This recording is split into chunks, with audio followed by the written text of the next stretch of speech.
Welcome to രേഷാസ് little vlog. ഞാൻ രേഷ്മ വിപിൻ, കാനഡയിൽ നിന്ന് ചെറിയൊരു യൂട്യൂബർ. ഇന്നത്തെ എൻ്റെ വീഡിയോയിൽ ഞാൻ വിശദീകരിക്കാൻ പോകുന്നത് നമ്മൾക്ക് കാനഡയിൽ എങ്ങനെ സ്ഥിരവാസികളാകാം എന്നുള്ളതിനെ കുറിച്ചാണ്. പെർമനന്റ് റെസിഡൻസി, അതാണ് ഇന്നത്തെ എൻ്റെ വീഡിയോയിലെ വിഷയം കേട്ടോ.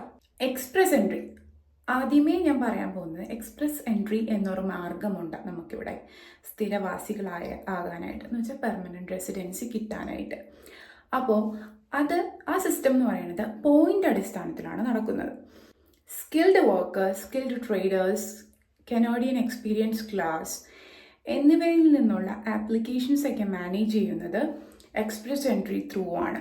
എക്സ്പ്രസ് എൻട്രിയിലേക്ക് നിങ്ങൾക്ക് പോയിന്റ്സ് എങ്ങനെ കിട്ടുന്നതെന്ന് വെച്ചിട്ടുണ്ടെങ്കിൽ പ്രായം നമ്മളുടെ, പിന്നെ വിദ്യാഭ്യാസ യോഗ്യത, ജോലിയിലെ എക്സ്പീരിയൻസ്, പിന്നെ നിങ്ങളുടെ ഭാഷയിലുള്ള പരിചയം, ഇതെല്ലാം കൂടി കൂട്ടിയാണ് നിങ്ങൾക്ക് ഇവിടെ എക്സ്പ്രസ് എൻട്രിയിൽ പോയിന്റ്സ് ലഭിക്കുന്നത്. ഞാനിപ്പോൾ പറഞ്ഞ എഡ്യൂക്കേഷൻ, പിന്നെ വർക്ക് എക്സ്പീരിയൻസ്, ലാംഗ്വേജ് സ്കിൽ, ഇത് എല്ലാം കൂടി കൂട്ടിയിട്ടാണ് നമുക്ക് പോയിന്റ്സ് ലഭിച്ചു കഴിയുമ്പോൾ നമുക്ക് IT വരും. IT എന്ന് പറഞ്ഞിട്ടുണ്ടെങ്കിൽ ഇൻവിറ്റേഷൻ ടു അപ്ലൈ.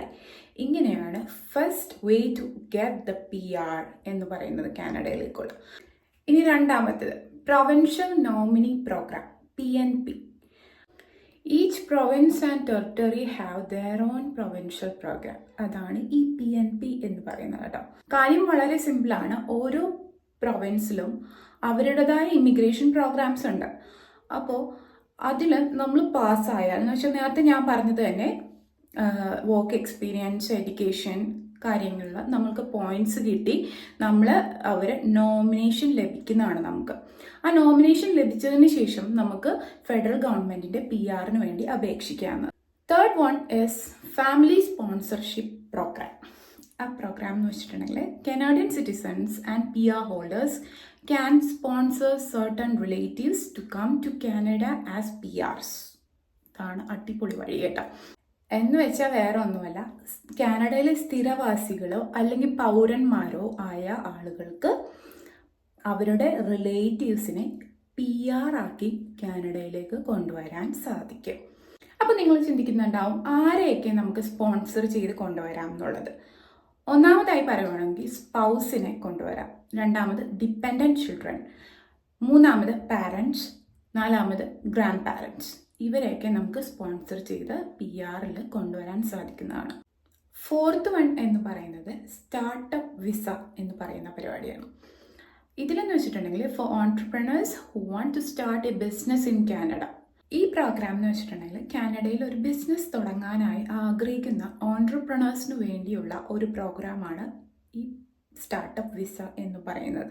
നിങ്ങൾ സ്റ്റാർട്ടപ്പ് വിസയിലൂടെ വരുന്ന ഒരു ഓൺട്രപ്രണർ ആണെങ്കിൽ എന്തൊക്കെയാണ് നിങ്ങൾക്ക് ആവശ്യം എന്നുള്ളതാണ് ഇതിൽ പറയാൻ പോകുന്നത്. ഇനി പറയുന്നത് എന്ന് വെച്ചിട്ടുണ്ടെങ്കിൽ ഫസ്റ്റ് നമുക്ക് വേണ്ടത് ഒരു ക്വാളിഫൈഡ് ആയിട്ടുള്ള ഒരു ബിസിനസ് നിങ്ങൾക്കുണ്ടായിരിക്കണം. രണ്ടാമത്തേന്ന് പറഞ്ഞിട്ടുണ്ടെങ്കിൽ A letter of support from A designated organisation വേണം.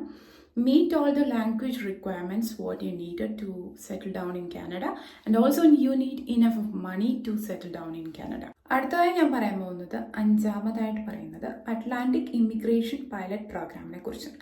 ഇതിലൂടെ നിങ്ങൾക്ക് PR ലഭിക്കുന്നതാണ്.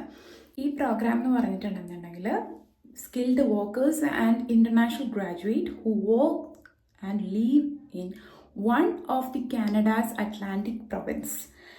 അപ്പോൾ നിങ്ങൾക്ക് അറിയേണ്ടത് എവിടേക്കൊക്കെയാണ് ഈ അറ്റ്ലാന്റിക് ഇമിഗ്രേഷൻ പൈലറ്റ് പ്രോഗ്രാം എന്നുള്ളതല്ലേ. ആദ്യത്തെ എന്ന് പറയുന്നത് ന്യൂ ബ്രൗൺസ്വിക്ക് എന്ന് പറയുന്ന സ്ഥലത്തേക്കാണ്. രണ്ടാമത് എന്ന് പറയുന്നത് നൊവാ സ്കോഷ്യ എന്ന് പറയുന്നതിലേക്കാണ്. മൂന്നാമത് എന്ന് പറയുന്നത് പ്രിൻസ് എഡ്വേർഡ് ഐലൻഡിലേക്കും. നാലാമത് എന്ന് പറയുന്നത് ന്യൂ ഫൗണ്ട്ലാൻഡ് എന്ന് പറഞ്ഞ സ്ഥലത്ത്. സിക്സ്ത് പ്രോഗ്രാം എന്ന് പറയുന്നത് rural and northern immigration pilot programme എന്ന് പറയുന്നതാണ്.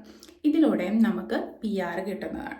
ഇതെന്ന് വെച്ചിട്ടുണ്ടെങ്കിൽ സ്മോൾ കമ്മ്യൂണിറ്റിയിലേക്ക് എക്കണോമിക് ഇമിഗ്രേഷൻ ബെനഫിറ്റ് കിട്ടാനായിട്ട് ചെയ്യുന്ന ഒരു പരിപാടിയാണ് RNIP എന്ന് പറയുന്നത്. ഇതിലൂടെയും നിങ്ങൾക്ക് PR കിട്ടുന്നതാണ്. ഏഴാമതായിട്ടുള്ള പ്രോഗ്രാം എന്ന് പറയുന്നത് അഗ്രി ഫുഡ് പൈലറ്റ് പ്രോഗ്രാം എന്ന് പറയുന്നതാണ്. കനേഡിയൻ അഗ്രി ഫുഡ് മേഖലയിലേക്ക് നിങ്ങൾക്ക് ജോലി കിട്ടാനും PR ലഭിക്കാനും ഈ അഗ്രി ഫുഡ് പൈലറ്റ് പ്രോഗ്രാം എന്ന് പറയുന്നത്. എട്ടാമതായിട്ട് ഞാൻ പറയുകയാണെന്നുണ്ടെങ്കിൽ Quebec selected skilled workers programme. ഇതെന്ന് വെച്ചിട്ടുണ്ടെങ്കിൽ Quebec has its own immigration programmes for ആരൊക്കെയാ, അവരുടെ സ്കിൽഡ് വർക്കേഴ്സിനും പിന്നെ ബിസിനസ് പീപ്പിൾസിനും. അപ്പോൾ ക്യൂബക് സ്കിൽഡ് പ്രോഗ്രാം എന്ന് പറയുന്നത് രണ്ടായിട്ട് കാറ്റഗറൈസ് ചെയ്തിട്ടുണ്ട്. ക്യൂബക് എക്സ്പീരിയൻസ് ക്ലാസ്സും പിന്നെ രണ്ടാമത്തേന്ന് പറഞ്ഞിട്ട് ക്യൂബക് സ്കിൽഡ് വർക്കേഴ്സ് ക്ലാസ്സും. അപ്പോൾ ഇതിൽ നിന്നും നിങ്ങൾക്ക് PR ലഭിക്കാൻ സാധ്യതയുള്ള കാറ്റഗറി ഒരു ഇമിഗ്രേഷൻ പ്രോഗ്രാമാണ് ഇത്. അപ്പോൾ നിങ്ങൾക്ക് ഇതും ട്രൈ ചെയ്യാവുന്ന. ഒൻപതാമതായിട്ട് ഞാൻ പറയാൻ പോകുന്നത് കെയർ ഗീവറായിട്ട് ജോലി ചെയ്താൽ നിങ്ങൾക്ക് PR ലഭിക്കുന്നതാണ്. കുട്ടികൾ, മുതിർന്ന ആളുകൾ, മനസ്സിലായാലോ, പ്രായമായ ആളുകളെയൊക്കെ നോക്കാൻ തയ്യാറായി ഇരിക്കുന്ന ആളുകളാണെന്നുണ്ടെങ്കിൽ PR കിട്ടുന്നതാണ്. എന്ന് വെച്ചാൽ അവർക്ക് മെഡിക്കൽ നീഡ്സ് അവരുടെ കാര്യങ്ങളൊക്കെ ചെയ്തു കൊടുക്കുകയും ചെയ്യുന്ന ആളുകൾക്ക് PR കിട്ടാൻ സാധ്യതയാണ്. ജനറൽ റിക്വയർമെൻറ്റ്സ് എന്തൊക്കെയാണെന്നാണ് പറയാൻ പോകുന്നത്. ആദ്യമായിട്ട് നമുക്ക് വേണ്ടത് നമ്മുടെ ആരോഗ്യനിലയാണ് അവർ നോക്കുന്നത്. പിന്നെ നമ്മുടെ ബാക്ക്ഗ്രൗണ്ട് ചെക്ക് ചെയ്യും. പിന്നെ മൂന്നാമതെന്ന് പറയുന്നത് നമ്മളുടെ ലാംഗ്വേജ് സ്കിൽ നോക്കണം, മീറ്റ് ചെയ്യുമോ എന്നുള്ളത്. പിന്നെ പ്രൂഫ് ഓഫ് ഫണ്ട് ഉണ്ടോ എന്നുള്ളതും നോക്കും. അപ്പോൾ ഇതുവരെയുള്ള PR കിട്ടാനുള്ള വഴികളാണ് ഞാനിപ്പോൾ പറഞ്ഞു തന്നത്. അപ്പോൾ കൂടുതൽ വിവരങ്ങൾക്കായിട്ട് നിങ്ങൾ IRCC വെബ്സൈറ്റ് സന്ദർശിക്കുക കേട്ടോ. അപ്പോൾ കാനഡയിലേക്ക് PR വഴി വരാനായിട്ട് ആഗ്രഹിച്ചിരിക്കുന്ന നിങ്ങളുടെ റിലേറ്റീവ്സോ ഫ്രണ്ട്സോ ഉണ്ടെന്നുണ്ടെങ്കിൽ ഈ വീഡിയോ അവർക്കായിട്ട് ഷെയർ ചെയ്യുക. അപ്പോൾ അവർ ഇങ്ങനെയും കുറേ വഴികളുണ്ടെന്നുള്ളത് അവരറിയുന്നതാണ്. അപ്പോൾ നിങ്ങൾക്ക് ഈ വീഡിയോ വളരെ ഇൻഫോർമേറ്റീവ് ആയിരുന്നു എന്ന് ഞാൻ വിശ്വസിക്കുന്നു. അപ്പോൾ ഇഷ്ടമായെങ്കിൽ ലൈക്ക്, ഷെയർ ആൻഡ് സബ്സ്ക്രൈബ് ചെയ്യാൻ മറക്കരുത്. അപ്പോൾ thank you for all your support. അപ്പോൾ ഇനി അടുത്ത വീഡിയോയിൽ നമുക്ക് കാണാം. ബൈ.